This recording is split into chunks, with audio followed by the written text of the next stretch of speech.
in the course of that 5-year run from 92 to 97, there were some setbacks because the carriers are coming in from Pakistan. Sometimes the stuff would come in saying engine blocks or linings of clothing and things like that.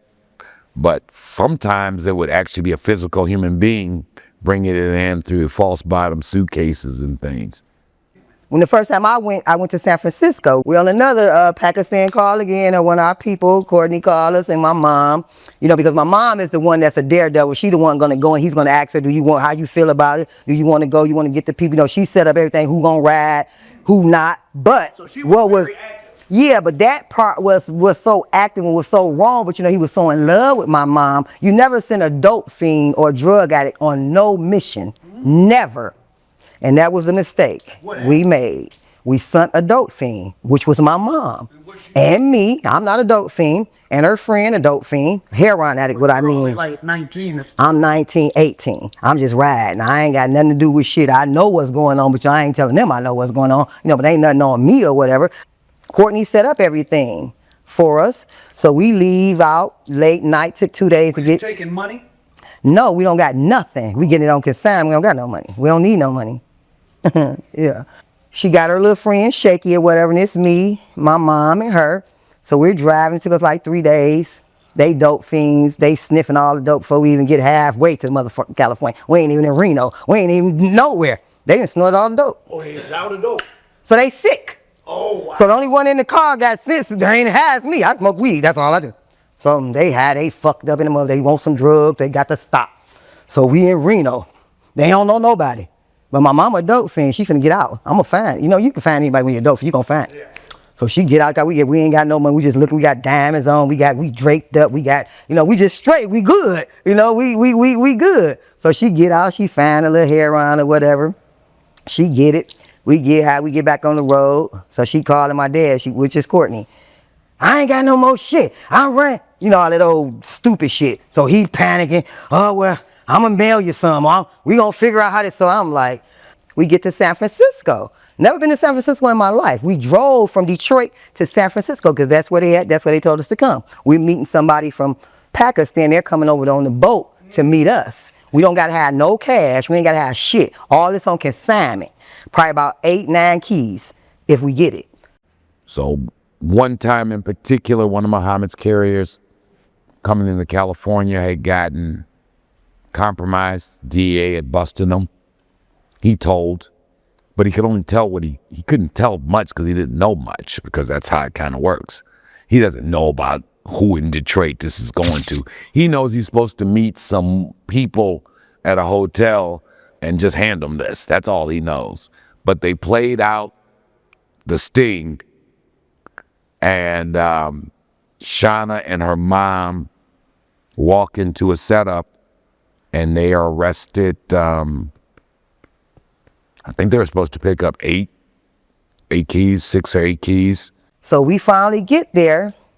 It's just, I'm young. I don't know what the fuck going on. I'm just thinking we finna get some money. We gonna get some money. We gonna get back. Everything gonna be. I'm gonna shop in San Francisco, go to the Gucci store, whatever. So we get there, we get in the room. As soon as we get there, everybody, the police, automatically. This wasn't the first time. This the first time I went, caught a case. Damn, the first time. The very first time, 21, ain't never been in jail in my life. I ain't have shit. I ain't say nothing. I wasn't on the phone. I ain't do shit. I was just with my mom. Well, my mom on drugs, they had in the motherfucker. They don't give a fuck if they did notice. They really don't care. So I'm just, but I'm young. I really don't know really what's going on. I know we meet somebody. I really can't tell you what it was we getting really out, but I know what's. So we get there, we get into the hotel. The police at the hotel already when we get there. We not knowing that. I ain't knowing that. I see them. But like I said, it's San Francisco, so I'm damn near thinking about TV and Kojak and shit. Like, damn, I'm just shocked at all these hills and just, so we get ready to go shopping. We going to Macy's. My mom give me some money. We all going in. Police again right there. My mind, I'm like, damn, I just saw this man the other day. But I'm like, okay, well, fuck it. We in Macy's and I see the same man. But as we down there, Courtney always say go to a pay phone. We never use the cell phone. So we had a pay phone, and I'm standing behind my mom, and she's calling Courtney saying that she out of drugs again. They done ran, they don't got no more. What she gonna do, how she gonna get some. So I see the same, another man, white man, everybody white. And he's standing behind her while she on the phone, basically listening. But you know, my mama, she just think he's using the phone. He picking up the phone, but he not on it. He just holding it. But he listening to us, and I'm on the other side of my mama. And I'm looking like that. Then why the fuck I keep seeing these men? Yeah. You know, and then the next day, like 4 or 5 days, they followed us. Yeah, he ain't there yet, but he never gets there. They already kidnapped him and told him on us. He telling the feds, we the people, we got the shit. No, he telling the feds we got the money, but ain't no money. Ain't no money. Right. So conspiracy come in, no money. So he told them over there that we set them up, that we told the police on them, which when he came from the boat, but the PSI gonna tell everything black and white. Mr. Brown say the black and white will tell it all. We ain't gotta say shit. So we send all the paperwork over there. Immediately, they ready to get back on. Okay, we gonna give y'all some more. What y'all wanna do? Y'all ain't so shit. So did you get charged? Yes, I did. That time. That time, we all went to jail. Mama, Shaky, me. Yeah, it ended up costing old man about $400,000 because these say they're arrested for their part in this would-be conspiracy. Mr. Goldfarb recommended some very excellent attorneys out of Los Angeles, California, out of Beverly Hills, that had a lot of savvy at dealing with these kind of cases out in California. They ended up getting Shauna's mom, I think, got sentenced to 5 or 10, maybe did about 5. I think Shauna got sentenced to 5 or 8 and ended up doing 3. And what's that line in the Biggie Small song? Conspiracy, she'll be home in 3. Conspiracy, she'll be home in 3. Until then, we looks out for the whole family. We took care of Shauna's son. While Shauna was away, we bought her a couple houses on the east side. Their commissaries were obviously completely on full throughout their entire sentence. Including Shauna's mom liked to get high, you know, to be honest, and they were always smuggling her in through mail or visitation. So she was buzzed throughout her entire sentence, pretty much. But she was a stand-up soldier. She could have brought us all down. So, you know, always be a debt of gratitude to her. what about Schoolyard George? Later, in New York, other coast, same situation. One of Muhammad's carriers have been busted. Guy who did time with the old man by the name of George Clayton, I believe is his name, but we called him Schoolyard George. And straight soldier. As he's saying, Muhammad's mule's been compromised, and George walks in to get the bag. It's the DEA. George has got a really long rap sheet. He told the feds, because he knows he's going to jail and he ain't doing no talking. He said, I'm from Florida, his famous street quote. Hey, Mr. Feds, y'all know I'm from Florida. Can y'all just send me someplace where it's warm? George ended up having to do 15 on that case. And again, we looked out for him the whole way and always still would because, but again, that's the difference between doing business with professional criminals and people who are opportunists or think that it's all a rap video. Them guys, and woman, you know, these people understood that come with it. Behind all the champagne, the fancy cars, the fancy clothes, there's a great possibility that you could end up losing some amount of your freedom. And But they're saying we got to have a separate lawyer. So my lawyer wanted 200. My mama lawyer wanted 200. Period. Cases have to be separate. You cannot have the same lawyer. Did friend get charged? No, she got out. She told something, but she couldn't really say shit because she didn't know too much. She just know Courtney Brown, he sell drugs. I know that. And I'm her friend. I don't know nothing. Yeah, everybody already knew that. You know, so she gets out. She get right out. Courtney buying her right now for like $100. They put a hold on us. Yeah. No bond for a while. No bond. And then my mom never got out. I got out on a $200,000 bond. Courtney put up our house. He went to Goldfar. If you know Goldfar, that's downtown on Jefferson. He's still there today. And that's one of Courtney's best friends. And he came and got me. I sat in there 2 weeks and I was out on $200,000.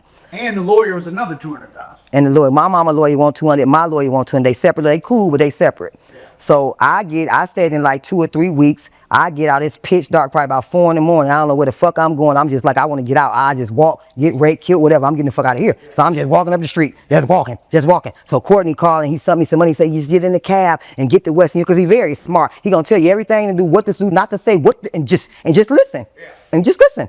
So he said, just go get to the Western Union. I'm sending you a couple thousand. Go get you a room and just chill. So I get the room. I get the money in the cab. Go to the room. Days in. I'm sitting there. Oh, we're bag up. Before we even got out. Before when we got busted. So, like as I say, the couple days, we shopping, we eating and stuff, going to Tony Roma's and stuff. So another man looked just like Kojak. He around with glasses on. So it's just like a lot of white men. Everywhere we go, they in the hotel, they everywhere. Yeah. So when we got caught, he's like, y'all didn't see me next to you. I was looking at you every day. I was right next to you. I said, I did. But I didn't know you was the damn police. That's exactly what I said. He's like, you didn't see me? I was standing next to y'all every day. We seen when y'all first came. We knew we were hotel, just telling us everything. Y'all was on the phone talking to Courtney, y'all called him on the payphone. Everything. So I'm like, damn, and my mama really, she really don't know. I say, but I saw y'all. I seen y'all was at the mall. Y'all, yeah. I said, y'all was at Macy's, right? Yeah, so when you going through that, your mind not in the right place, period. And my mom's mind never in the right place if she not high. Now, if she has, she a trooper. She gonna get it going, but she got to get that fixed first, you know what I'm saying, before she can function. So, y'all know Courtney Brown. Y'all been to Africa. Where y'all passports? They knew everything. So immediately they want passports and everything, so we can't leave the country. So they like, yeah, we know y'all just came from Largos. Yeah, y'all was down there for like 3-4 weeks. Courtney Brown sent y'all down there. Y'all seen Courtney Brown with any dope, any money? And my mama like, who? And they like, don't act stupid with me. You know Courtney Brown, your motherfucking man. What you mean? We know what's going on. And I'm like, I don't know what the fuck you talking about. So then they come over there to me. Well, we gonna give you and your mama 21 years if you don't motherfucking tell us right now that you saw Courtney with some money and some heroin and we'll flag you. So we get arrested, so they all come out of nowhere, probably about 10 motherfuckers just out of nowhere. What y'all doing? Y'all coming to get some? I'm talking about 20. But Kojak, big man, another, they kick the door in the hotel. They come in, grab us. It just was like a movie or something, and I'm just sitting there like, wow, and they actually they already had the guy who was coming over to see us. They put him in jail. And then once we sent the paperwork over there, they, because he tried to say we were doing it. That we snitched, but when Courtney sent the paperwork over there, they knew who snitched. So they started sending us money, sending us work. They paid for the lawyers. I'm still getting money, because you got to get the money because we got to pay for the case now. He was just selling in Detroit. Yeah, I went back home. Yeah, we kept working. He kept sending us shit. Once he saw the PSI and seeing that we didn't tell, he like, what y'all want to do? That even in the good times and the best times, I was conscious that that working with my dad could lead to being incarcerated as a part of a drug conspiracy.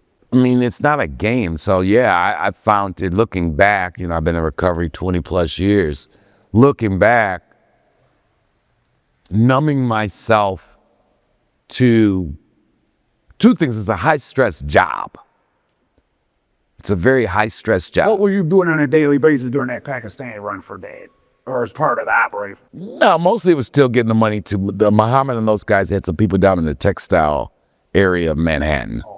That's where the money went. They'd have to move dope around, and you and Eddie were selling dope, or well, Eddie got plugged in finally at the French Road, and a whole generation, a second generation of some people my age that I knew from college and from the entrepreneurial world in Detroit found out what Pops was doing. The only criminal thing they ever really did was through you guys. Correct. And we ain't gonna get into who they are, but many of them made some money, now they got no trouble. And many of them are some of the most respected people in the Metro Detroit area, and numerous.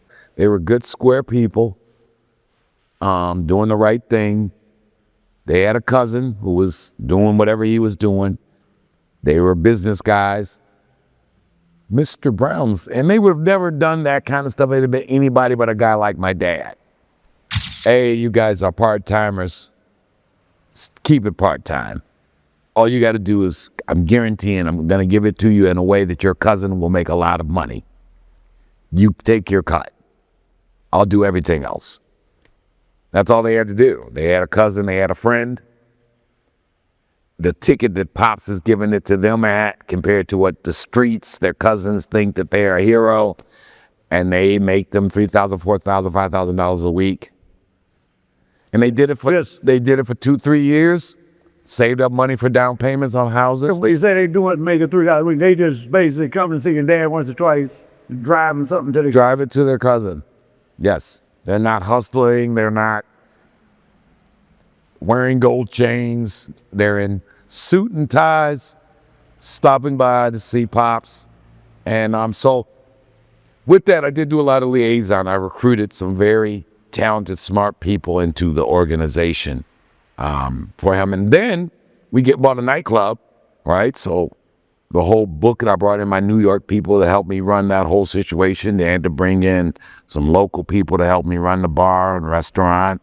It's always, looking back, it just seemed like it wasn't even a job, but it was, because there was always a message to get to Pops from somebody, or Pops needed to get somebody a message, and there would be sensitive news or information sometimes that nobody needed to know, but something I found interesting, what you said, so much change was being accepted in the booster project. Sometimes you would get your part of your allowance or your payment in $900 in change or something. Oh, man, yeah, changing singles. That was like the bonus. But that was only at the projects or take that, or you didn't take that as funds for overage. The change? I wouldn't know. That'd have been Eddie's problem if all that change was coming in there, the French Road. Well, projects was a different crowd. It was Frank's clientele. Frank might have 50 jars of change in the course of 2 or 3 days. So he taking his regular paper ticket money to Pops, plus these 50 jars of change. Well, Pop ain't gonna count the change. As a matter of fact, he wants the change out of his home. Boy, take that. I don't know. He don't know. It's $900 in quarters. He don't even know. Nor does he particularly care. He just wants them gone. And singles always, when you're dealing with that much street money, you might easily get to just take all the singles. I know it sounds crazy. That's where the making it rain stuff somewhat came, or the throwing money in the air. Big drug dealers are having these piles of dollars and does not even want them.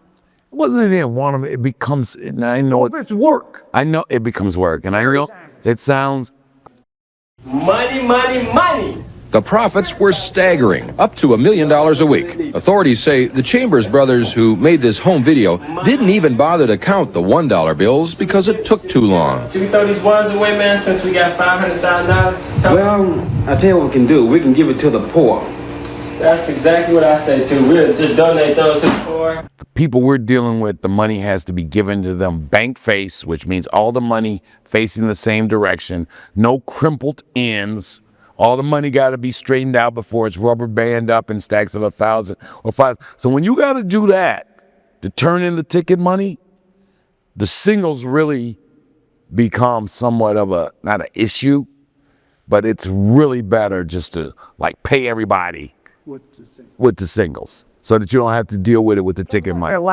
During that time of that run when it was really cranking, what was everybody's payments weekly? Who was the staff?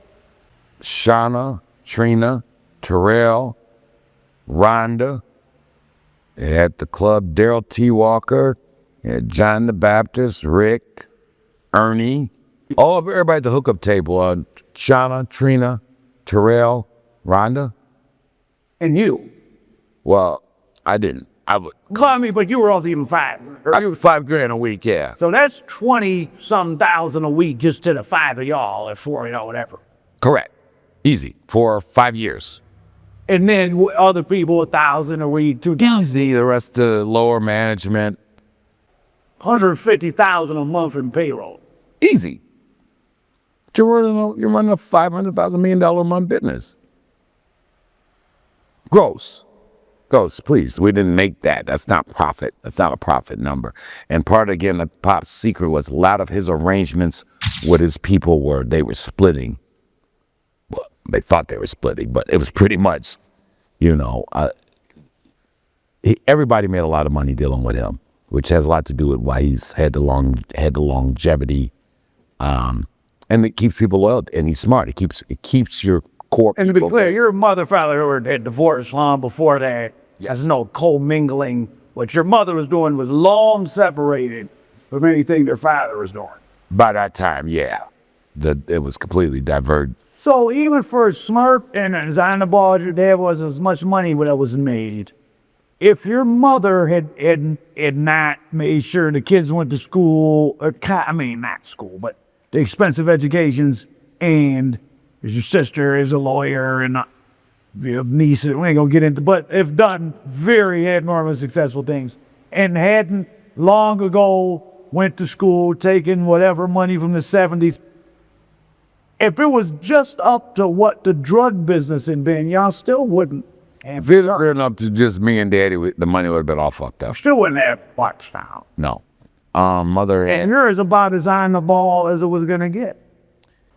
To be drug dealers in America, specifically, and not tied in with the mob and all that, but just to be some independent, smart, but big drug dealers, you can't just show up somewhere with $2 million and say, I want to build a 40-unit apartment building at Auburn Hills. It's just not that easy, right? You can, but you're going to be arrested for money laundering and income tax evasion in 6 months. You can do it, but you're gonna take your money, and once you figure out that the legitimate world has just as much, if not more, opportunity than the criminality, but you need the seed money. That no one wanted to keep breaking the law. No one wants to keep playing the cat and mouse game with the authorities. Given the position of black people in American society, especially then, was there a real opportunity for there to have been a full-blown black mafia like the times where they really could have moved into there's all this legal stuff that's owned around the country that came, like big stuff, or were you too kind of disconnected from the mainstream and just not able to certain things as far as interacting with business at a big level that this was going to seem weird or racist or whatever? There was probably a window, say, between 69 and 74, with the black mayor in Gary, Indiana, Coleman Young in Detroit, black mayors and political power popping up, and in general, a Nixon administration that was very pro-black business. The answer, of course, there was a very brief window where had the African-American upper narcotics traffickers really organized themselves. And again, our bail bondsmen are the same bail bondsmen for the Italian mob. Many of our same lawyers represent many. So at a certain level in criminality, you're going to have access to the same accountants and same lawyers. They could have that, but I think America only had a real brief window where you could have took millions of dollars of street money as an African-American, now went to the suburbs and developed, but buy up huge swaths of these now depopulated urban cities, like your Clevelands, your Garys, your Detroits, your Harlems of the late 70s, your Bronx of the late 70s, all those Rust Belt cities where the drug trade was flourishing, but to be honest, the powers that be, it wrote it off. Yeah, but I don't think that window lasted forever. I think it was very short. If you're big meat, you really can't take $5 million and do anything with it. I mean, maybe try to be in the entertainment. It is a crap roll. I don't want to give a money laundering seminar, but if you know what you're doing. But how would you know? But that's the key. So the knowledge is power. I want people to convey one of the great things of grace of my family story, grace being unmerited favor, was we were given access to some very smart, sophisticated people that took the time to give us some information that most people from our life and background, non-black people, who knew how these things worked and shared some information and introduced us to people who would explain to you how what it's called getting the money from underneath the bed into the mainstream. And understand that you got to pay taxes. It isn't that easy. That not only you got to pay taxes, you want to pay taxes. Yeah, like if they hadn't had those properties and were fantastic, they wouldn't have been out on bond. Correct. Which is when they made the most of them. And at some point, you or your kids or family want to be able to access loans from the bank and play in the mainstream, which means you need to have taxable incomes. You need to be paying yourself a salary. You know, the majority of people that work for Pops when we were in the streets, once we went legit, 80% of them end up working for us in legitimate functions or fashions at the real estate business and the different nursing home businesses and the retail businesses because, A, they're loyal people and you need to pay people. You need to create a payroll. But that process of squaring up is not an easy thing. Knowing that you got to buy some property because then it becomes work. And I guess that's what, it ain't hard, but you got to work. Because if you want to go take your $1 million and go buy some rental properties, guess what? You got to collect rent. You got to make that call to get the toilet fixed. It ain't that fun. Well, it ain't that fun. It ain't that glamorous, but it is what's one day going to allow you to get beyond the street dream of the fancy car and the gold chain.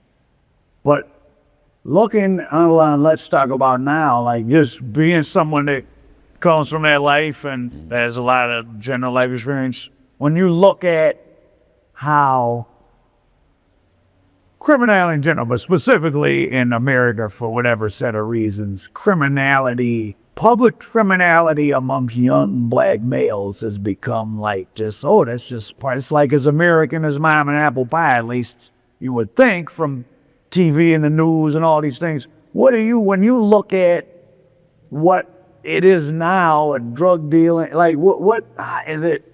It makes me sad. It makes me sad because Pop and them started hustling because they didn't want to be poor. We stayed in the streets because we didn't, after having a taste of the kind of good life, we didn't want to go back to being that. I don't pass judgment. I'd be a hypocrite to say people do whatever they do to change their financial fortune for themselves and their family. But to glorify it, the proud thing that we're proud of is that we were able to get out of the graces, that we were able to do what was done like many other ethnic groups or other people in America or in history. They took whatever shortcuts the streets had.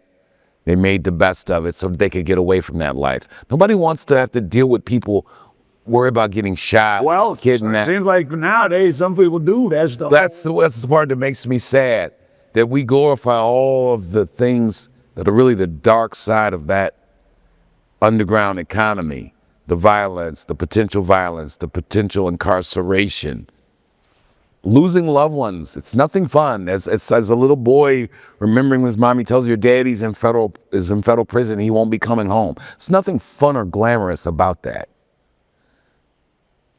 I've had in my running around the streets, I've had a pistol to my head twice. There's nothing fun or glamorous about none of it's cool when a gentleman has that pistol to the side of your head. And I wasn't even out there like that. I was at the top of the food chain on the soft side of the pillow, as they say.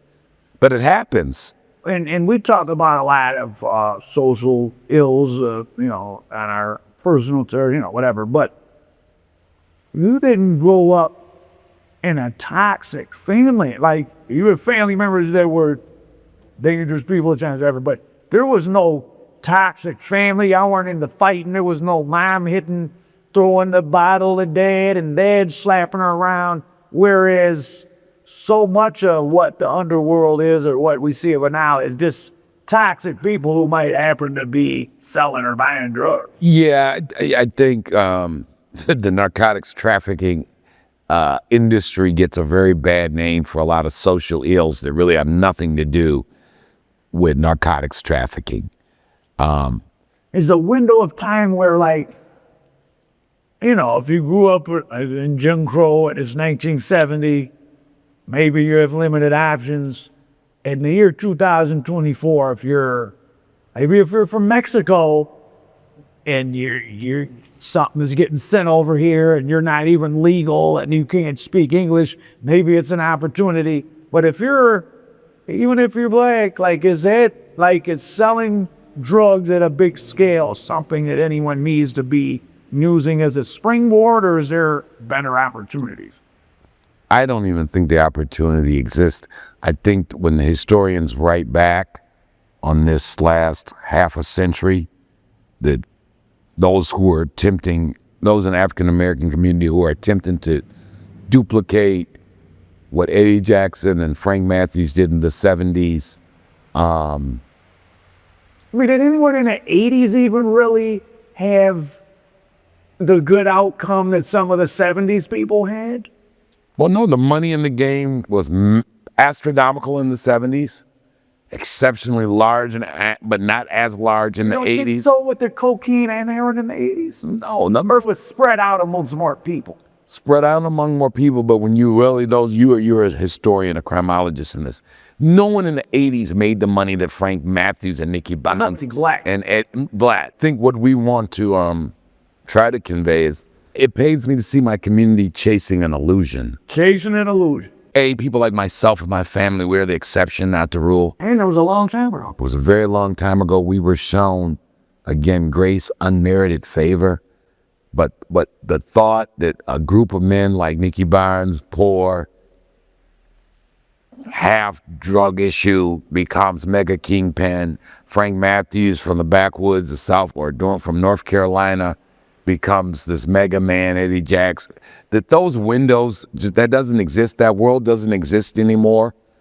That those guys weren't attempting to break the law in the time of facial recognition, voice recognition, AI technology, and a culture and community where the loyalty is not even existing. So that does make me sad.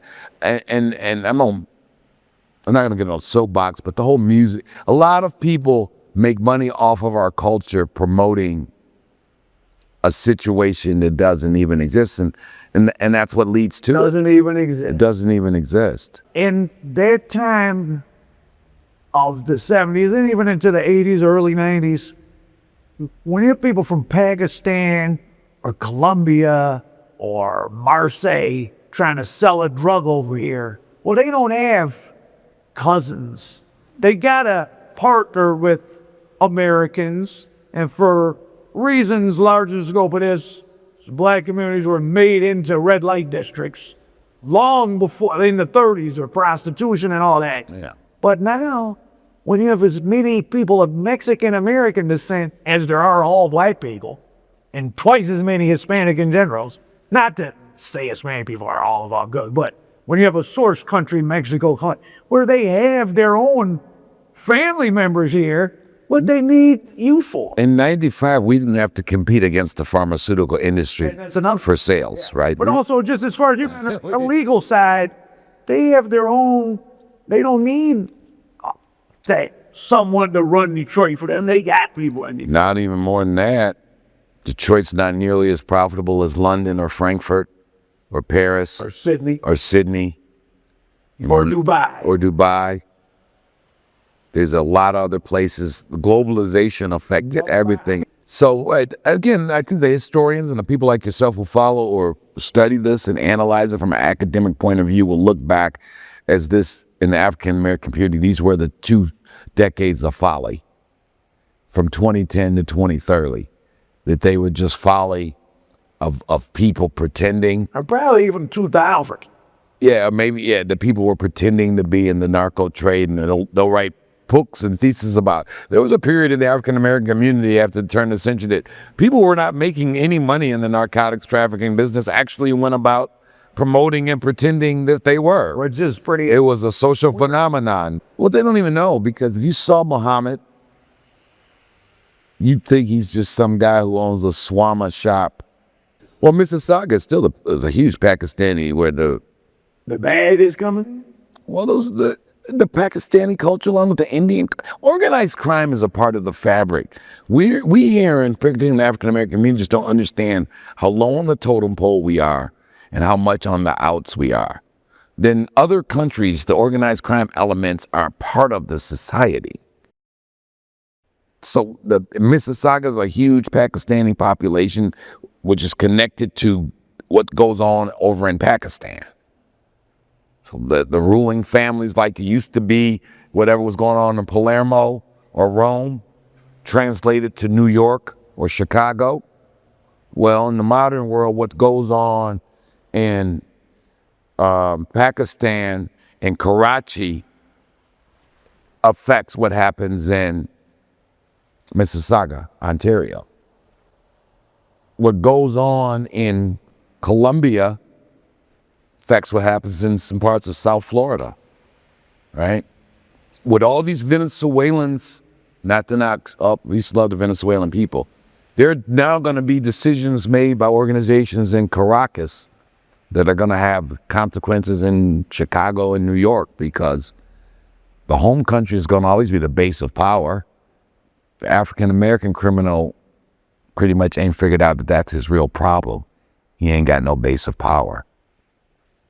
And I remember Basil asked me that question, or really about in the Bahamas as a young man. He posed some of these questions to me and made me think about some things a little bit deeper. Why people on our side of the fence always find themselves in such distress. Because you're always playing an away game. We're always playing an away game. Once you realize that, it'll motivate you even quicker to save your money. Be a real hustler, which means be a plumber, be a carpenter. Dead house and abandoned houses, that's the only thing I remember over here. Sold drugs and been in fights around here. Those were the bad old days for Antoine Hamilton, who stepped out of prison not long ago after a 15-year stint.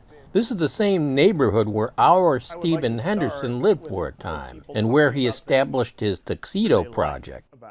Abandoned, decaying houses still wait to come down, but at the end of the block, a transformation.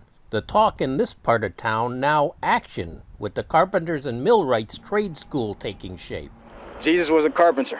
I'm a follower of Jesus, and I'm a carpenter. James McCullough, age 22, a Detroit East Sider. He's working on the school where he'll be taking classes when it's done. I've done things from the exterior panels, those walls, right over there, to door installation, installing door frames, to being the guy that pumps water. Whatever is asked of me, required of me, that's what I do. Put your money in the bank. 6% is good. The days it's not going to happen. I implore the youth. My dad's story, my story, our friends and family. That day has passed, and I'm not hating. Man, if we even knew how to make money on a computer or phone, maybe we wouldn't have been doing what we did. America is opportunities now that it damn straight didn't have for Dad and his generation coming out of Jim Crow.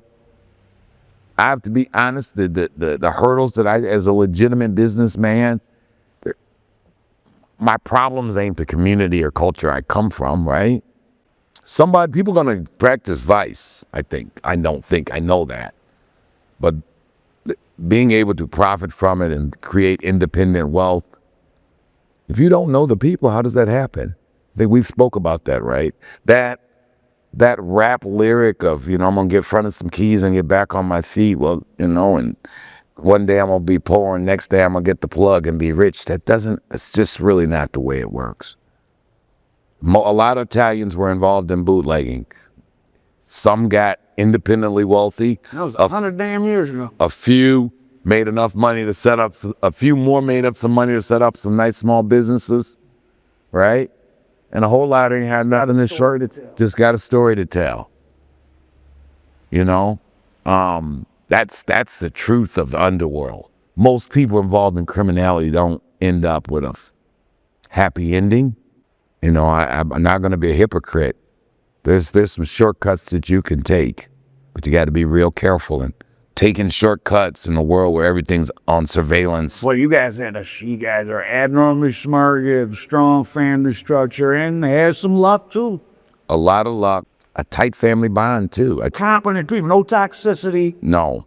And we never relished, even maybe a little bit, but it wasn't a badge of honor that we was moving the bag. We was doing it to feed ourselves and to feed our people.